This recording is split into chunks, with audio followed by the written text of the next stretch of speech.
এই কয়েকদিন আগে সূর্যকুমার যাদব একটা কথা বলেছিলেন, সেটি হচ্ছে আপনি হয়তো পাওয়ার প্লেতে ম্যাচ জিততে পারবেন না, কিন্তু নিশ্চিতভাবেই হেরে যেতে পারেন। 2026 টি-20 বিশ্বকাপের ফাইনাল দেখলে এর চেয়ে ভালো উদাহরণ আর কি হতে পারে। ভারত প্রথম 2 ওভারে তুলেছিল মাত্র 12 রান, কিন্তু 6 ওভার শেষে রান গিয়ে দাঁড়ায় 92। সঞ্জু স্যামসন এবং অভিষেক মিলে রীতিমতো ছেলে খেলা খেলেছেন নিউজিল্যান্ডের বোলারদের নিয়ে।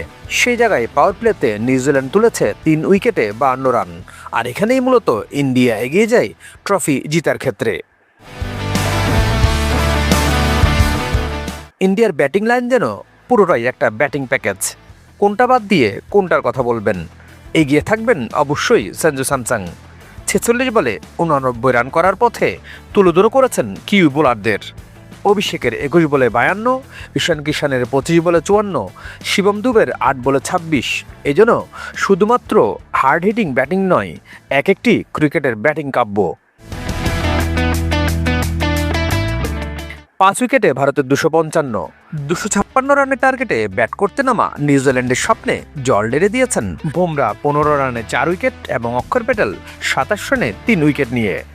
নিউজিল্যান্ড থেমেছে মাত্র 159 রানে, আর ভারত জয় পেয়েছে 96 রানে। পরপর 2 বার বিশ্বকাপ জয়, তার উপর স্বাগতিক হিসেবে বিশ্বের প্রথম বিশ্বকাপ ট্রফি জয়।